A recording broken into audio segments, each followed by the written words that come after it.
Nick's Southern Heritage series. Considered the pride of North Carolina, Thomas Wolfe was famous for telling it how it is in the small town of Asheville. Most authors, if we're being honest, rip off people from antiquity like Homer, Shakespeare, Twilight, but Thomas Wolfe ripped off his own life. Born in Asheville, North Carolina in 1900 and apparently didn't do much. He went on and studied at the University of North Carolina in Chapel Hill, considered part of the Redneck Ivy League, where he originally wanted to be a playwright. However, he soon discovered his talents were best suited to the page rather than the stage, and so set out to write a novel. They say write what you know, and apparently the only thing he knew was his own story. Hey, he knows more than me, I guess. Look, Homeward, Angel can best be described as autobiographical fiction. In short, the story was true, but he changed the names to protect the innocent. It first begins with his parents and how they managed to live during that time. The father was a drunk, but he still managed to support and love his family. It follows him through his years at school and his early entry into the university, as well as chronicling not only his first girlfriends, but the first time he truly fell in love and learned the reality of heartbreak. I'm so glad I'm an evil sociopath who doesn't have to deal with stuff like that. It also details his first experience with alcohol, running a little too close with his father's ways. The book is okay. It doesn't have any focus and just follows the character through random episodes of his life. Kind of like real life. It's over 500 pages long, and my copy had print so small you needed a microscope to see, so I had trouble reading it.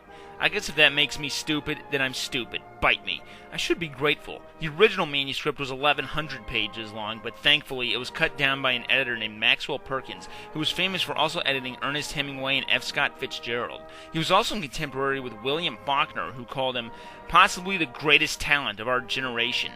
And for those of you who like Faulkner, well, you've got your opinions, and I've got mine. Creeps. Anyway, the book stirred up a lot of controversy in its hometown because it accurately portrayed their racist tendencies. Racism! Hooray! You're not a real Southern author until you piss off a bunch of white people who want to pretend to like black people. He had to stay out of town for a few years because of it. Nevertheless, everyone else liked it and was a moderate seller. He followed it up with Of Time in the River, using the same character name for his stand-in, Oliver Grant. This follows after his graduation up to New York, where he attended Harvard and taught at another school up there. Yep, he became a Yankee! He eventually escaped to New York and traveled to Europe, falling in love there and comparing Europe with the sprawl of the United States. This was actually true, as Wolfe fell in love with a beautiful woman there, but in a twist, he broke up with her this time. Again, this novel exists mainly on spectacle. I think this one's over 900 pages, again with tiny print, and again all over the place. Did it ever occur to you, Tom, that ain't nobody got time for that? But whatever, it's pretentious literature, right? Interestingly, the people of Asheville were upset again this time because he didn't include them. There's just no pleasing some people. He next came out with The Web and the Rock, published after he died. Poor guy bit the dust 2 weeks before his 38th birthday. Anyway, this one follows him further into Europe. It's really a reiteration of the previous novel, at least for the most part. He did change the character's name from Eugene Oliver to George Webber here. Get it? Web and the Rock? You see, this symbolizes, okay, you found me out. I didn't actually read it. Jesus Christ, I guess I'm not a real scholar. I'm not willing to devote myself to a massive book just for some half-assed YouTube video. But all those epic science fiction novels, they're okay. Lastly, he came out with You Can't Go Home Again. That's a great title, I gotta say. Again, this was one of his posthumous works, being stitched together from a manuscript of about 1 million words. Good Lord!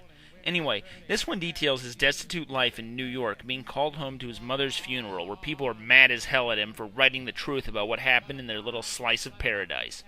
He eventually leaves and begins another journey of self-discovery across the country and back into Europe. This here holds not only the highlight of the book for me, but the highlight of his whole career.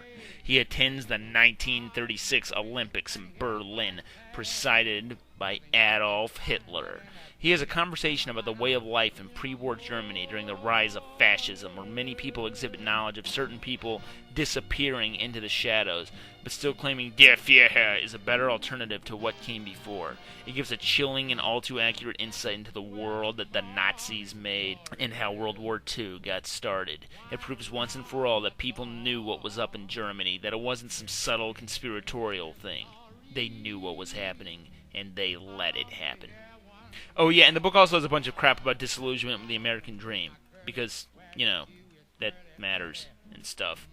So all in all, Thomas Wolfe's legacy is that of hitting truths that are too close to home. People don't want to hear uncomfortable things about themselves to the point where they'll fight tooth and claw to keep them away. But you can't run away forever. You eventually have to live up to what you are, even if it takes someone else to show it to you. Once you're secure with that, once you can look yourself in the eye and not be afraid, you won't be afraid of anything. Unless that thing is zombies. Thomas Wolfe may have died back in the 30s before Doc Holliday shot tuberculosis into the grave, but it would only be 70 years later, and a man in a white suit would delve into the underbelly of the South. Be fine, I'd end up being Carolina in the morning.